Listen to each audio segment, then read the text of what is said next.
हरे कृष्णा सर्वम कृष्णा अर्पणमस्तु प्रभुपाद की जय गुरु महाराज की जय राधा പവനപുരേശ്വരൻ की जय ഗുരുവായൂർ മഞ്ജരീസിന്റെ അക്ഷയ തൃതീയ പ്രമാണിച്ചുള്ള സ്പെഷ്യൽ ലൈവിലേക്ക് എല്ലാവർക്കും സ്വാഗതം. ഹരേ കൃഷ്ണ.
ഹരേ കൃഷ്ണ. ഒരു സ്പെഷ്യൽ ലൈവാണ് കേട്ടോ, ഒന്നും വിചാരിക്കരുത്. കുറച്ച് ബാൽക്കണിയിൽ ഇരിക്കാത്തത് അവിടെ നല്ല വെയിലാണ്. അപ്പം ഞാൻ അവിടെ പോയിരുന്നു കഴിഞ്ഞാൽ ശരിയാവില്ല, അതുകൊണ്ടാണ് ബാൽക്കണിയിൽ ഇരിക്കാത്തത്. ഇപ്പോൾ ഞാനൊരു 1 അവർ സമയം കിട്ടിയപ്പം ഷൂട്ടിൻ്റെ ഇടയിൽ ബ്രേക്ക് കിട്ടി, ഒരു 1 അവർ. അപ്പോൾ ആ സമയത്ത് ഓടി വന്നതാണ്. ഇന്ന് അക്ഷയ തൃതീയല്ലേ, അപ്പോൾ ഒരു കുഞ്ഞു ലൈവ്, ഒരു ചെറിയ ലൈവ് ഇട്ടിട്ട് പെട്ടെന്ന് തിരിച്ചു പോകാമെന്ന് കരുതി. ഓക്കെ, നമ്മുടെ ഗ്രൂപ്പിൽ അറിയില്ലാന്ന് തോന്നുന്നു ലൈവ് ഉള്ളത്. ഗ്രൂപ്പിൽ ലിങ്ക് വന്ന് കാണില്ല, ഉച്ച സമയമാണ്, എല്ലാവരും ബിസി ആയിരിക്കും. അപ്പോൾ അതുകൊണ്ട് ലഞ്ച് ടൈം ആയപ്പോൾ കുറച്ച് സമയം കിട്ടിയപ്പോൾ ഒന്ന് വന്നിട്ട് ഒരു ലൈവ് ഇട്ടിട്ട് തിരിച്ചു പോകാമെന്ന് കരുതി വന്നതാണ്. പിന്നെ എന്താണ് വിശേഷം? എല്ലാവരും ലഞ്ചൊക്കെ കഴിച്ചോ? സമയം എത്രേ? 1:41. ലഞ്ചൊക്കെ കഴിഞ്ഞോ എല്ലാവരുടെയും? ഒരു കുഞ്ഞ് ലൈവാണ്, പെട്ടെന്ന് പോവാം. മാക്സിമം ഒരു 15 മിനിറ്റ്, ഷാർപ്പ് ഒരു 2 o'clock നമുക്ക് സ്റ്റോപ്പ് ചെയ്യാം. ഓക്കെ,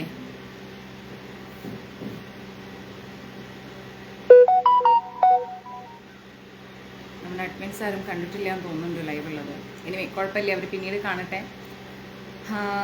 അക്ഷയ തൃതീയായിട്ട് എല്ലാവരും ഗോൾഡോ വെള്ളിയോ എന്തെങ്കിലുമൊക്കെ വാങ്ങിച്ചോ? എന്തെങ്കിലും സ്പെഷ്യൽ? നമസ്തേ. എന്തെങ്കിലും കുഞ്ഞ് ഗോൾഡ്, കുഞ്ഞ് വെള്ളി എത്ര പേര് വാങ്ങിച്ചു? കമൻ്റ് ഇടും.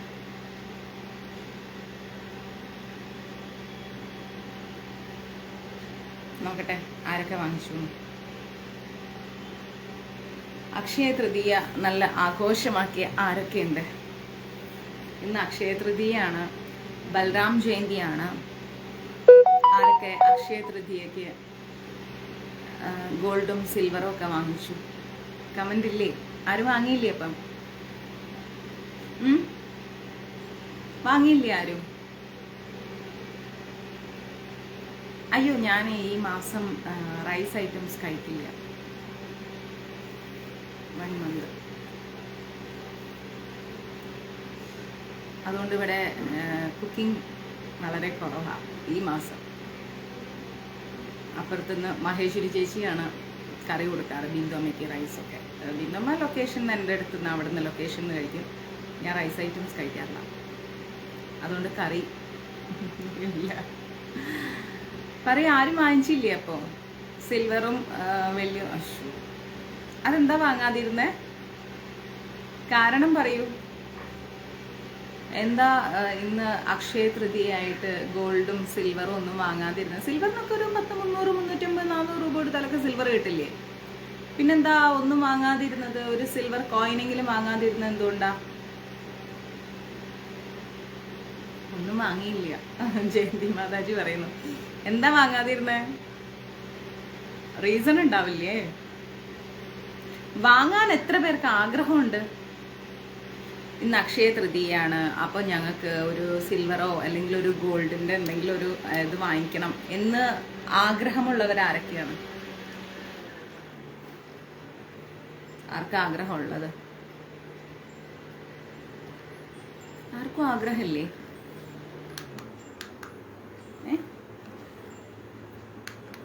നോ ക്യാഷ്, അതുകൊണ്ടാണ് വാങ്ങാത്തത്.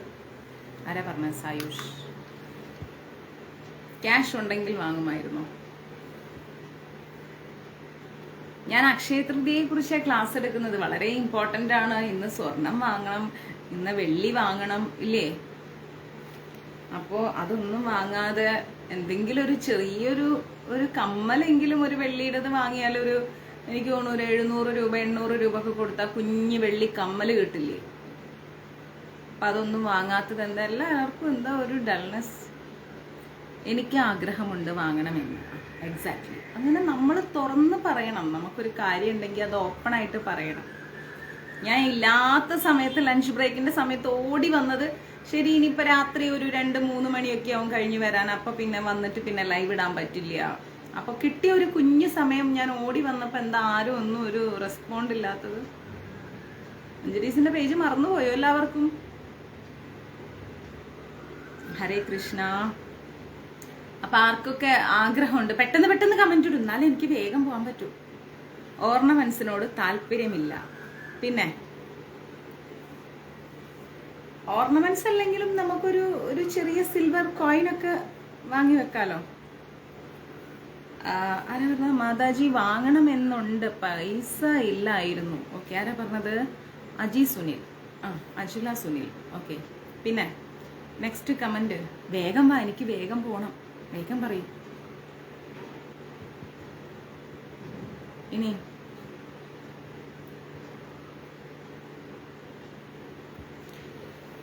ഓക്കെ, അക്ഷയ തൃതീയ എന്ന് പറഞ്ഞു കഴിഞ്ഞാൽ എന്താ ശരിക്കും? അക്ഷയ തൃതീയ എന്ന് പറഞ്ഞാൽ എന്താ?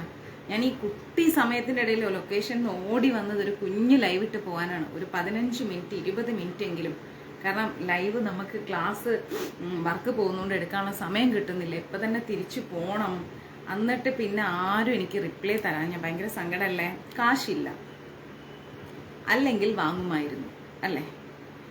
അക്ഷയ തൃതീയ എന്ന് പറഞ്ഞു കഴിഞ്ഞാൽ എന്താണെന്നറിയോ? ഒരിക്കലും ഇല്ലാതാവാത്ത അനുഗ്രഹങ്ങളെ നേടുന്ന ദിവസമാണ് അക്ഷയ തൃതീയ എന്ന് പറയുന്നത്. അക്ഷയം എന്ന് പറഞ്ഞാൽ ക്ഷയിക്കാത്തത്. മനസ്സിലായില്ലേ? എന്താണ് ക്ഷയിക്കാത്തത്? അതായത് ഒരിക്കലും നശിച്ചു പോകാത്തത്. അപ്പോ നശിച്ചു പോകാത്തത് എന്തായിരിക്കും? നമ്മളെല്ലാവരും ഭക്തി പ്രാക്ടീസ് ചെയ്യുന്നവരാണ്. അപ്പോ മാതാജി വാങ്ങിയൊന്നും ഇല്ല. അപ്പോൾ എന്താണ് അക്ഷയം എന്ന് പറഞ്ഞു കഴിഞ്ഞാൽ? ക്ഷയിക്കാത്തത്. ക്ഷയിക്കാത്തത് എന്തായിരിക്കും? സ്വർണമാണോ വെള്ളിയാണോ? എന്താണ് ക്ഷയിക്കാത്തത്? നമ്മുടെ എല്ലാവരുടെ കയ്യിലും ഒരുപാട് ആഭരണങ്ങൾ ഉണ്ടായിട്ടുണ്ടാവും ഒരു സമയത്ത്. പക്ഷെ അതൊക്കെ ഓരോരോ കാര്യങ്ങൾക്ക് നമ്മൾ കൊടുത്തിട്ടുണ്ടാവും. വീട് പണിക്കും, വണ്ടി വാങ്ങാനും, കുട്ടികളെ കല്യാണം കഴിപ്പിച്ചയക്കാനും, എന്തെങ്കിലും ഹോസ്പിറ്റൽ കേസ് വരുമ്പോഴും ഇല്ലെങ്കിൽ മറ്റെന്തെങ്കിലും കാര്യങ്ങൾക്കും ഒക്കെ ആയിട്ട് നമ്മൾ അതെല്ലാം ചെലവഴിച്ചിട്ടുണ്ടാവും. അപ്പൊ എങ്ങനെ നോക്കിയാലും അതെല്ലാം ക്ഷയിച്ചു പോയി. ഒന്നല്ലെങ്കിൽ മറ്റൊന്ന് എന്നുള്ള രീതിയിൽ അത് ക്ഷയിച്ചു പോയി അല്ലേ? അപ്പൊ ക്ഷയിക്കാത്തത് എന്തായിരിക്കും നമ്മുടെ ജീവിതത്തിൽ? ആ ക്ഷയിക്കാത്തതിനെയാണ് നമ്മൾ അക്ഷയ തൃതീയക്ക് എന്ത് ചെയ്യേണ്ടത്? ഡെവലപ്പ് ചെയ്തെടുക്കേണ്ടത്. അപ്പോൾ ക്ഷയിക്കാത്ത സംഭവം എന്താണ് അത് പറയും. എന്താണ് ക്ഷയിക്കാത്തത്? തൃതീയ. അക്ഷയ എന്ന് പറഞ്ഞാൽ ക്ഷയിക്കാത്തത്. അപ്പൊ തൃതീയം എന്ന് പറയുന്ന വാക്കിലെ 3 കാര്യങ്ങൾ നമ്മൾ ഇമ്പോർട്ടന്റ് ആയിട്ട് ശ്രദ്ധിക്കണം. തൃതീയ എന്ന് പറയാം. കാരണം ഈ ലൈവ് ഞാൻ ഇപ്പൊ ഇട്ടെന്നിട്ടില്ലെങ്കിൽ ശരിയാവില്ല. അതാണ് ഞാൻ ഇന്ന് അക്ഷയ തൃതീയ ആയിട്ട് പോലും ഉച്ചയ്ക്ക് ലഞ്ച് ബ്രേക്ക് കിട്ടിയപ്പം ഓടി വന്ന് നിങ്ങൾക്ക് ക്ലാസ് എടുത്തിരുന്നത്. അത് നാളെ പിറ്റേന്ന് എടുത്തിട്ട് കാര്യമില്ല. മനസ്സിലായില്ലേ? അക്ഷയ തൃതീയ എന്നാണ് പറയുന്നത്. അപ്പോൾ അക്ഷയം എന്ന് പറഞ്ഞാൽ ക്ഷയിക്കാത്തത്. തൃതീയ എന്ന് പറയുന്നത് എന്താണ്? 3 കാര്യങ്ങൾ മനസ്സിലാക്കണം. ഒന്ന് ശരീരം, മനസ്സ്, ആത്മാവ്. ഈ 3 കാര്യങ്ങളെയും കൂടെ നമുക്ക് തൃതീയ എന്ന് പറയാം. മനസ്സിലായോ? തൃതീയ എന്ന് പറയാം ഈ 3 കാര്യങ്ങൾ: ശരീരം, മനസ്സ്, ആത്മാവ്. അപ്പോൾ നിങ്ങൾ പറയും, മാതാജി ശരീരം എന്തായാലും നഷ്ടപ്പെട്ടു. കറക്റ്റ് ആണ്. മനസ്സെന്ന് പറയുന്നത് നമ്മുടെ ചിന്തയാണ്. ആത്മാവ് നമ്മൾ ആരും കണ്ടിട്ടില്ല, പരമാത്മാവുമായിട്ട് കണക്റ്റഡ് ആണ്, അല്ലെ? അപ്പോ നമ്മൾ മനസ്സിലാക്കേണ്ടത് ഇത് 3 കൂടെ കൂടിച്ചേരുന്ന, അതായത് ശരീരം, മനസ്സ്, ആത്മാവ്, ഇത് 3 കൂടി കൂടിച്ചേർന്നിട്ട് അക്ഷയമായിരിക്കുന്ന, ആരോഗ്യമുള്ളതായിരിക്കുന്ന ഒരു സ്ഥൂല ശരീരമുണ്ട്. അതായത് ക്ഷയിക്കാത്ത ആരോഗ്യമുള്ള ഒരു സ്ഥൂല ശരീരത്തെ നമ്മൾ വാർത്തെടുക്കണം. അപ്പോൾ ഈ സ്ഥൂല ശരീരം ഇന്നല്ലെങ്കിൽ നാളെ ക്ഷയിച്ചു പോകും. അപ്പോൾ ഈ സ്ഥൂല ശരീരത്തെ നമ്മൾ ഭക്ഷണം കഴിച്ച് ഡെവലപ്പ് ചെയ്തിട്ട് കാര്യമുണ്ടോ? ഇല്ല. അപ്പൊ നമ്മൾ എന്താ ചെയ്യേണ്ടത്? ഈ സ്ഥൂല ശരീരം എന്നുള്ളത് നമ്മൾ ഉദ്ദേശിച്ചത് എന്തുകൊണ്ടാണെന്നറിയാമോ? നമ്മുടെ ശരീരത്തിന്റെ ഉള്ളിൽ നമ്മൾ കീപ്പ് ചെയ്യുന്ന ഭക്തി, ആ ഭക്തിയാണ് ഞാൻ ഇവിടെ ഉദ്ദേശിച്ചത്. ആ ഭക്തിയെ നമ്മൾ എന്ത് ചെയ്യണം? ഡെവലപ്പ് ചെയ്തെടുക്കണം. അങ്ങനെ നമ്മൾ ആരോഗ്യമുള്ളതായിരിക്കുന്ന, ശുദ്ധവിദ്യയായിരിക്കുന്ന ഒരു ബോധത്തിലേക്ക് നമ്മുടെ മനസ്സിനെ ഉയർത്തിക്കൊണ്ടുവരണം. ആ മനസ്സിനെ ഉയർത്താനുള്ള ഏറ്റവും നല്ലൊരു പോംവഴി എന്ന് പറയുന്നത് ധ്യാനമാണ്. അങ്ങനെ ധ്യാനിച്ചും ജപിച്ചും നമ്മൾ എന്ത് ചെയ്യണം? നമ്മുടെ ആത്മാവിനെ പരമാത്മാവിലേക്ക് നമ്മൾ എന്ത് ചെയ്യണം? ആനന്ദഭാവത്തോടു കൂടി ലയിപ്പിക്കണം. ക്ലിയർ? അങ്ങനെ നമ്മൾ എന്ത് ചെയ്യണം? അങ്ങനെ ആനന്ദഭാവത്തോടു കൂടി നമ്മൾ ലയിപ്പിച്ചു കഴിഞ്ഞാൽ അത് തന്നെയാണ് ഏറ്റവും വലിയ അനുഗ്രഹം എന്ന് പറയുന്നത്. അതിനെയാണ് നമ്മൾ അക്ഷയ തൃതീയ എന്ന് പറയുന്നത്. മനസ്സിലായില്ലേ? ശരീരത്തെ നമ്മൾ മനസ്സുമായി ചേർത്ത് നമ്മുടെ പരമാത്മാവാകുന്ന കൃഷ്ണനിലേക്ക് നമ്മുടെ ആത്മാവിനെ കണക്ട് ചെയ്ത് വിടണം. അതൊരിക്കലും ക്ഷയിക്കില്ല. ഇങ്ങനെ അക്ഷയമായിരിക്കുന്ന ഒരു പ്രേമഭക്തിയെ നമ്മൾ ഉണ്ടാക്കിയെടുക്കാൻ ഈ സമയത്ത് നമ്മൾ ശ്രമിക്കണം. ഈ ദിവസം നമ്മൾ ശ്രമിക്കണം. അക്ഷയ തൃതീയ എന്ന് പറയുന്ന ഈ ദിവസത്തെ നമ്മൾ എന്ത് ചെയ്യണം? എല്ലാം ശരിയാവുന്നേ, ധൈര്യമായിട്ടിരിക്കും. അങ്ങനെ നമ്മൾ ഈ അക്ഷയ തൃതീയ എന്ന് പറയുന്ന ദിവസത്തില് ക്ഷയിക്കാത്ത ഒരു പ്രേമഭക്തിയെ ഉണ്ടാക്കിയെടുക്കണം. അല്ലാതെ നശിച്ചു പോകുന്ന പണത്തെയോ അന്തസ്സിനെയോ അല്ലെങ്കിൽ ഒരു കാരണവശാലും നമ്മൾ എന്ത് ചെയ്യരുത്? അതിനൊന്നുമല്ല നമ്മൾ ഇമ്പോർട്ടൻസ് കൊടുക്കേണ്ടത്. അതിനൊന്നും ഇമ്പോർട്ടൻസ് കൊടുത്തിട്ട് യാതൊരു പ്രാധാന്യവും ഇല്ല എന്നുള്ള കാര്യമാണ് നമ്മൾ ഏറ്റവും ഫസ്റ്റ് നമ്മൾ തിരിച്ചറിയേണ്ടത്. മനസ്സിലായില്ലേ? ആ നശിച്ചു പോകുന്ന ഒരു എന്താ പറയാ, അഹങ്കാരബോധം, അല്ലെങ്കിൽ നമ്മൾ വിചാരിക്കുന്ന പോലെ പണം, പ്രശസ്തി, പേര്, സൗന്ദര്യം, അല്ലെങ്കിൽ വീട്, ബംഗ്ലാവ്, കാറ്, ഈ ഭൂമിയിൽ കാണുന്ന സമസ്തവും നശിച്ചു പോകും. ഈ നശിച്ചു പോകുന്ന കാര്യങ്ങളെ നമ്മൾ ഒരിക്കലും എന്ത് ചെയ്യരുത്? ഈ ഭൂമിയിൽ ഇന്നേ ദിവസം നമ്മൾ ചേർത്ത് പിടിക്കാൻ നിൽക്കരുത്.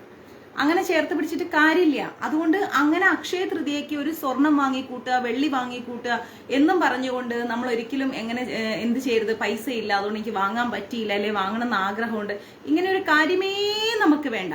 ക്ഷയിക്കാത്ത ഒരു പ്രേമഭക്തിക്ക് നമ്മൾ ഇന്ന് തുടക്കം കുറിക്കാം. റെഡി? എത്ര പേര് റെഡിയാണ്? ക്ഷയിക്കാത്ത ഒരു അനുഗ്രഹം, അത് നമുക്ക് വേണ്ടത് ഇന്നാണ്. ഇന്ന് കിട്ടണം നമുക്ക്. കൃത്യമായിട്ട് ഭഗവാൻ കൃഷ്ണനിൽ നിന്ന് നമ്മൾ ചോദിച്ചു വാങ്ങേണ്ടത് എന്താണ്? ഈ ഒരു സത്യമായിരിക്കുന്ന അനുഗ്രഹമാണ്. സ്നേഹം നശിക്കില്ല. ആര് പറഞ്ഞു? എവിടെയുണ്ട് പരിശുദ്ധമായിരിക്കുന്ന ഒരു സ്നേഹം ഈ കപട ലോകത്ത്? ഭഗവാന് നമ്മളോടുള്ളതിനേക്കാൾ കൂടുതൽ ഒരു സ്നേഹം ഇന്ന് ഈ കപട ലോകത്ത് എവിടെയുണ്ടെന്ന് മാത്രമേ എനിക്ക് പറഞ്ഞുതരൂ. ആരാ അത് പറഞ്ഞത്? സുഷാ മാതാജി. ഇത്രയും ഭാഗവതം വായിച്ചിട്ടും ഗീത പഠിച്ചിട്ടും മാതാജി പറയുന്നു ഈ പറയുന്ന എന്താ പറയാ, സ്നേഹം ഒരിക്കലും നശിക്കില്ല. ആരാ പറഞ്ഞ മാതാജി സ്നേഹം നശിക്കില്ല എന്ന്? ഈ കലിയുഗത്തില് ഭഗവാന്റെ ആ ഒരു പ്രേമം, ഭഗവാനോടുള്ള ഭക്തി, ഭഗവാൻ നൽകുന്ന അനുഗ്രഹം, ഇതല്ലാതെ ബാക്കിയെല്ലാം നശിച്ചു പോകുമെന്ന് ഞാൻ ഉറപ്പ് തരാം. മനസ്സിലായില്ലേ? ആർക്കും ആരോടും ഈ ലോകത്ത് ആത്മാർത്ഥമായ സ്നേഹമില്ല. ആ ഒരു തിരിച്ചറിവ് നമ്മളെ നന്മയിലേക്ക് കൊണ്ടുപോകും, അല്ലാതെ ഒരിക്കലും നമ്മളെ തിന്മയിലേക്ക് കൊണ്ടുപോകില്ല. നമ്മൾ അതാണ് മനസ്സിലാക്കേണ്ടത്. കൃഷ്ണനോടുള്ള സ്നേഹം അത് സ്നേഹമല്ല, പ്രേമമാണ്. കൃഷ്ണപ്രേമമാണ്, കൃഷ്ണ സ്നേഹമല്ല. മനസ്സിലായില്ലേ? കൃഷ്ണപ്രേമമാണ് നമ്മൾ ഭക്തിയിലൂടെ എടുക്കേണ്ടത്, കൃഷ്ണ സ്നേഹമല്ല. സ്നേഹവും പ്രേമവും തമ്മിൽ വ്യത്യാസമുണ്ട്. അത് രണ്ടും ഞാൻ ഒരിക്കൽ ക്ലാസ്സിൽ പറഞ്ഞിട്ടുമുണ്ട്. അപ്പോ ഈ അക്ഷയ തൃതീയക്ക് നമുക്ക് വേണ്ടത് ഒരിക്കലും ക്ഷയിക്കാത്ത ഒരു പ്രേമഭക്തിയാണ് വേണ്ടത്. മേടമാസത്തിലെ കർത്തവാവ് കഴിഞ്ഞാല് പിന്നെ വൈശാഖ മാസം ആരംഭിച്ചു അല്ലെ? അപ്പോ വൈശാഖ മാസം എന്ന് പറയുന്നത് ഒരു പുണ്യമാസമാണ്. ഈ പുണ്യമാസത്തില് നമുക്ക് ഒരുപാട് നല്ല നല്ല മുഹൂർത്തങ്ങളുണ്ട് അല്ലെ? ഇന്നലെ പരശുരാം ജയന്തി ആയിരുന്നു, ഇന്ന് ബൽറാം ജയന്തിയാണ്, ഇനിയും വരുന്നു കുറെ അങ്ങനെയുള്ള പുണ്യദിനങ്ങള്. അപ്പോ ഈ വൈശാഖ മാസത്തിന് ഒരുപാട് പ്രത്യേകതയുള്ള മാസമാണ്. അപ്പൊ ഈ വൈശാഖ മാസത്തിലാണ് നമ്മുടെ ഭഗവാനും ദേവിയും വൈകുണ്ഠത്തിൽ നിന്ന് ഈ ഭൂമിയിൽ വന്ന് പ്രജാക്ഷേമം അന്വേഷിക്കുന്നത് എന്നാണ് ആചാര്യന്മാര് പറഞ്ഞിരിക്കുക. അല്ലെങ്കിലും അവർ അന്വേഷിക്കുന്നു, എങ്കിലും കുറച്ചും കൂടെ നമുക്ക് സമീപസ്ഥനാണ് ആര്? ഭഗവാൻ. അപ്പൊ അതുകൊണ്ട് മാധവന് പ്രിയമുള്ള മാസമായതുകൊണ്ട് വൈശാഖ മാസത്തെ മാധവ മാസം എന്നും കൂടി പറയുന്നുണ്ട്. ഓക്കെ, ഈ മാധവ മാസത്തില് നമ്മൾ ചെയ്യുന്ന ഓരോ പുണ്യകർമ്മങ്ങൾക്കും അത്രയും പവിത്രതയുണ്ട്. ആ പുണ്യകർമ്മങ്ങളിൽ നിന്ന് നമുക്ക് കിട്ടുന്ന ഒരു ഐശ്വര്യവും നശിച്ചു പോവില്ല. ഏറ്റവും കൂടുതൽ ചൂട് കൂടിയ മാസമാണ്. പക്ഷി മൃഗാദികളെല്ലാം തന്നെ, മനുഷ്യനാവട്ടെ ജന്തുക്കളാവട്ടെ ജീവജാലങ്ങളാവട്ടെ, എല്ലാം ഒരു തുള്ളി ദാഹജലത്തിന് വേണ്ടിയിട്ട് തൊണ്ട വരണ്ടിരിക്കുന്ന സമയമാണ് ഈ പറയുന്ന വൈശാഖ മാസം. അതുകൊണ്ട് തന്നെ നമ്മൾ ഇപ്പോൾ ഒരു 2 ദിവസം കഴിഞ്ഞാൽ എൻ്റെ ഷൂട്ടിന്റെ ഒരു തിരക്ക് കഴിയുമ്പോഴത്തേക്കും നമ്മൾ വീണ്ടും അന്നദാനം സ്റ്റാർട്ട് ചെയ്യും. ഈ അന്നദാനത്തിൽ നമ്മൾ പ്രത്യേകമായിട്ടൊരു കാര്യം ഉൾപ്പെടുത്തും. എന്തായിരിക്കും നമ്മൾ ഉൾപ്പെടുത്താം? ആർക്കെങ്കിലും പറയാൻ പറ്റുമോ? മോരിന്റെ കുഞ്ഞു പാക്കറ്റ് നമ്മൾ ഉൾപ്പെടുത്തും. ഓക്കെ, അപ്പോ വൈശാഖ മാസത്തിലെ വെളുത്ത പക്ഷത്തിലെ തൃതീയയാണ് നമ്മൾ അക്ഷയ തൃതീയ എന്ന് പറയുന്നത്. ഈ അക്ഷയ തൃതീയ നടക്കുന്ന ഈ വൈശാഖ മാസത്തിൽ നമ്മൾ എന്ത് പുണ്യകർമ്മങ്ങൾ ചെയ്താലും അതിനൊരു പ്രത്യേക അനുഗ്രഹമുണ്ട്. തീർച്ചയായിട്ടും ആ ഒരു വൈശാഖ മാസത്തിൽ നമ്മൾ കൊടുക്കുന്ന അന്ന വസ്ത്രാദി ദാനകർമ്മങ്ങൾ എന്തായാലും ചെയ്താല് അതിനൊരു പ്രത്യേക അനുഗ്രഹം തന്നെയുണ്ട്. മനസ്സിലായില്ലേ? പിന്നെ അക്ഷയം എന്നാൽ ഒരിക്കലും നാശമില്ലാത്തതെന്ന് നമ്മൾ പറഞ്ഞു. ഒരിക്കലും എടുത്താൽ തീരാത്തത്, അതാണ് നാശമില്ലാത്തത് അല്ലെങ്കിൽ അക്ഷയം എന്ന് പറയുന്നത്. അപ്പൊ ഈ ദിവസം നമ്മൾ ഒരുപാട് പുണ്യകർമ്മങ്ങൾ ചെയ്യണമെന്ന് ആചാര്യന്മാര് ഒരുപാട് കാലങ്ങൾക്ക്, യുഗങ്ങൾക്ക് മുൻപേ തന്നെ നമ്മളെ പഠിപ്പിച്ചു വെച്ചിട്ടുണ്ട്. അപ്പോ ഈ സമയത്ത്, ഈ സുദിനത്തില് സൂര്യചന്ദ്രന്മാരുടെ പ്രകാശം അത് വളരെയധികം വർദ്ധിച്ച് നമ്മളെന്താ പറയാ, സൂര്യന്റെയും ചന്ദ്രന്റെയും പ്രകാശം, അവരുടെ ചൂട്, ഇതെല്ലാം ഏറ്റവും കൂടുതൽ ഭൂമിയിലേക്ക് വരുന്നൊരു സമയമാണ്. മനസ്സിലാവുന്നുണ്ടോ? സൂര്യചന്ദ്രന്മാർ പോലും അവരുടെ ഏറ്റവും തീക്ഷ്ണമായിരിക്കുന്ന ചൂട് ഈ സമയത്താണ് നമുക്ക് എല്ലാവർക്കും അനുഭവപ്പെടുന്നത്. അപ്പൊ അക്ഷയ തൃതീയ എന്ന് പറയുന്ന ദിവസം സത്യയുഗത്തിലെ പ്രഥമ ദിവസം, അതായത് കൃതയുഗത്തിൽ തന്നെ ആരംഭിച്ചിട്ടുള്ളതാണ്.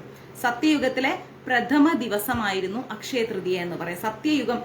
സത്യയുഗത്തിനെയാണ് നമ്മൾ കൃതയുഗം എന്ന് പറയുന്നത്. അപ്പൊ സത്യയുഗം തുടങ്ങുന്നത് തന്നെ അക്ഷയ തൃതീയ എന്ന് പറയുന്ന ഒരു ദിവസത്തിലാണ്, ഈ നാളിലാണെന്നാണ് അറിയപ്പെടുന്നത്, പറഞ്ഞു വരുന്നത്. ഓക്കെ, അപ്പൊ ബൽറാം ജയന്തി എന്ന പേരിലും ഈ ദിവസം നമുക്ക് അറിയപ്പെടാൻ പറ്റും. പിന്നെ പാഞ്ചാലിക്ക് ഭഗവാൻ കൃഷ്ണൻ അക്ഷയപാത്രം നൽകിയതും ഈ ഒരു ദിവസമാണ്.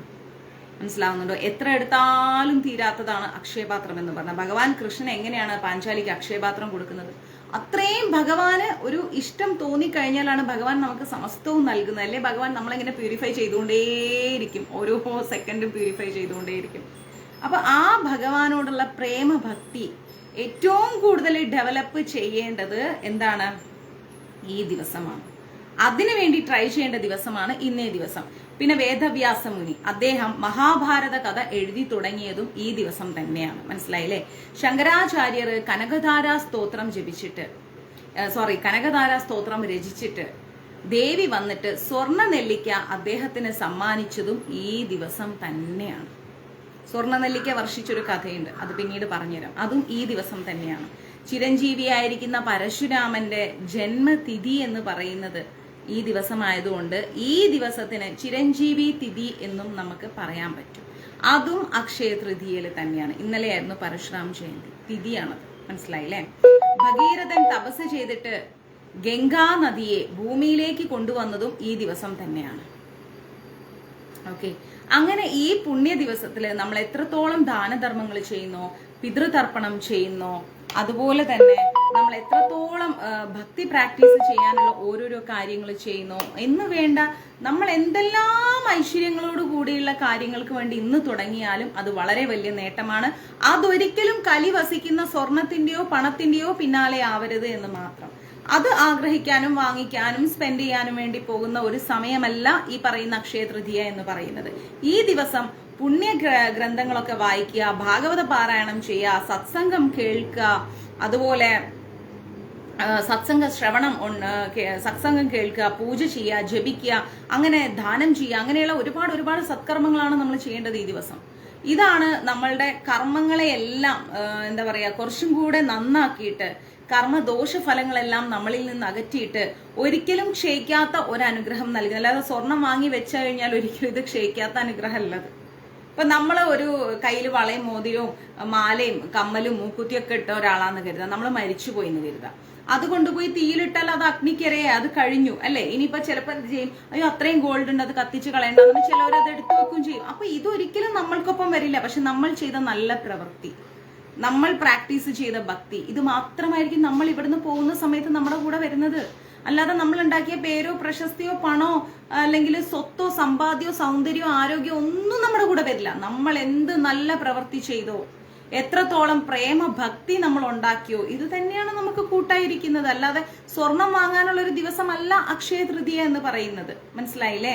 ക്ഷയിക്കാത്ത വസ്തു എന്ന് പറയുന്നത് സ്വർണമാണെന്ന് പറഞ്ഞാൽ സ്വർണം ക്ഷയിച്ചു പോവും, ഇന്നല്ലെങ്കിൽ നാളെ അത് ക്ഷയിച്ചു പോവും. അതൊരിക്കലും കാലാകാലം ഇങ്ങനെ നിൽക്കില്ല. സ്വർണത്തിൽ കലിവസിക്കുന്നു നമ്മൾ എത്രയോ വട്ടം പഠിച്ചിട്ടുണ്ട്, പണത്തിൽ കലിവസിക്കുന്നു എത്രയോ വട്ടം പഠിച്ചിട്ടുണ്ട്. 2 മണി. അപ്പൊ ഒരിക്കലും നമ്മൾ എന്ത് ചെയ്യരുത്, അതാണ് നമുക്കൊരു ക്ഷയിക്കാത്തത് എന്ന് നമ്മൾ ഒരിക്കലും ചിന്തിക്കരുത്. മനസ്സിലായില്ലേ? ഒരിക്കലും എന്താ പറയാ ക്ഷയിക്കാത്ത പുണ്യമായിരിക്കുന്നത് ഭക്തി മാത്രമാണ്. ആ ഭക്തിയെ നമ്മൾ ഡെവലപ്പ് ചെയ്തെടുക്കേണ്ട ഈ ദിവസം നമ്മൾ എത്രത്തോളം നല്ല കാര്യങ്ങൾ കേൾക്കുന്നുവോ, എത്രത്തോളം ഭഗവാന്റെ നാമം ജപിക്കുന്നുവോ, അത് 1000 അശ്വമേഘ യാഗം നടത്തിയ പുണ്യം കിട്ടും ഇന്ന്. അതാണ് നമുക്ക് വേണ്ടത്. അത് 7 തലമുറയ്ക്ക് കാതലായി നിൽക്കും. മനസ്സിലായോ? അപ്പൊ ഒരിക്കലും ക്ഷയിക്കാത്ത പ്രേമഭക്തി ഇന്ന് തന്നെ കൃഷ്ണനോട് ഉണ്ടാക്കിയെടുക്കാൻ എന്റെ പ്രിയപ്പെട്ട ഗുരുവായൂർ മഞ്ജരീസ് കുടുംബാംഗങ്ങൾ ശ്രമിക്കുക. കൂടുതൽ ഗുരുവായൂർ മഞ്ജരീസിലേക്ക് നമുക്ക് ഇതുപോലെയുള്ള അറിവുകൾ പകർന്നു തരാം. നമുക്ക് വാട്സപ്പ് ഗ്രൂപ്പ് ഉണ്ട്. വാട്സപ്പ് ഗ്രൂപ്പിലേക്ക് ജോയിന്റ് ആവാൻ വേണ്ടി നമ്മുടെ ഏത് നമ്പറിലാണ് മെസ്സേജ് ഇടേണ്ടത്? 9342494941 93 42 49 41. ഓക്കെ, കമന്റ്സിൽ ഇടൂ കേട്ടോ. അപ്പൊ ഇന്ന് അക്ഷയ തൃതീയായിട്ട് സ്വർണം വാങ്ങിയില്ല, വെള്ളി വാങ്ങിയില്ല എന്നുള്ള ടെൻഷൻസ് ഒന്നും വേണ്ട. സന്തോഷമായിട്ടിരിക്കുക. ഒരു കുഞ്ഞു ലൈവാണെങ്കിലും ഭഗവാനെ കുറിച്ച് പറയാ എന്നുള്ളത് മാത്രമായിരുന്നു പറഞ്ഞു. ഇന്ന് എല്ലാവർക്കും ബൽറാം ജയന്തി ദിനാശംസകൾ. അതുപോലെ ഇന്നലെ പരശുറാം ജയന്തി ആയിരുന്നു. പരശുറാം ജയന്തിയുടെ ആശംസകളും അറിയിക്കുന്നു. ഏകാദശിയൊക്കെ എല്ലാവരും എടുക്കുക, ക്ലാസ് കാണുക, ലൈവ് ഷെയർ ചെയ്യുക. എന്തുണ്ടെങ്കിലും മെസ്സേജ് ഇട്ട് വെക്കൂ. ഞാൻ ഈ ഷൂട്ട് കഴിഞ്ഞതിന് ശേഷം ഒന്ന് ഫ്രീ ആയിട്ട് മെസ്സേജുകൾ നോക്കുന്നതായിരിക്കും. അതിൻ്റെ ഇടയ്ക്ക് എന്തെങ്കിലും എമർജൻസി ആണെങ്കിൽ മാത്രം അഡ്മിൻസിനെ കോൺടാക്ട് ചെയ്യുക. ഓക്കെ, ഹരേ കൃഷ്ണ. എല്ലാവർക്കും എല്ലാ അനുഗ്രഹവും ഉണ്ടാവട്ടെ.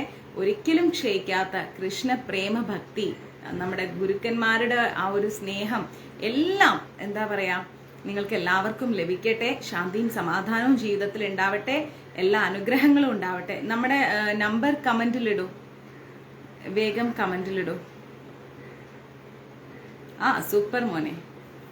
അപ്പോൾ വേഗം കമന്റിലിടൂ. നമുക്ക് നാളെ കഴിഞ്ഞ് ഒരു 2 days 3 days കഴിയുമ്പോഴത്തേക്കും തന്നെ നമുക്ക് ഈ എന്താ പറയാ വൈശാഖ മാസം അന്നദാനം നമുക്ക് സ്റ്റാർട്ട് ചെയ്യണം. കുറച്ച് അന്നദാനമൊക്കെ വന്നിട്ടുണ്ട്, ബാക്കിയും കൂടെ നമുക്ക് സ്റ്റാർട്ട് ചെയ്യണം. അന്നദാനത്തിനൊപ്പം നമുക്ക് ഭയങ്കരമായിട്ട് എല്ലാ ജീവജാലങ്ങൾക്കും തൊണ്ട വരണ്ടിരിക്കുന്ന ഒരു സമയമാണിത്. ഈ സമയത്ത് നമ്മൾ എന്ത് കൊടുക്കണം? മോരിന്റെ പാക്കറ്റ് കൊടുക്കണം. ഓക്കെ, മാക്സിമം നമുക്ക് ഈ മാസം ചെയ്യാം കേട്ടോ. എല്ലാവർക്കും എല്ലാ നന്മകളും ഉണ്ടാവട്ടെ. അപ്പം എല്ലാവരും സമാധാനമായിട്ട് വീട്ടിലുള്ളവരാണെങ്കിൽ ഭക്ഷണം കഴിച്ചിട്ട് കുറച്ച് നേരം ഉറങ്ങൂ. ഞാൻ വേഗം ഷൂട്ടിന് പോട്ടെ. ഓക്കെ, नमस्ते. हरे कृष्णा. सर्वम कृष्णार्पणमस्तु. प्रभुपाद की जय. गुरु महाराज की जय. राधा पवन पटेशन की जय. ओम श्री मात्रे नमः. हरे कृष्णा.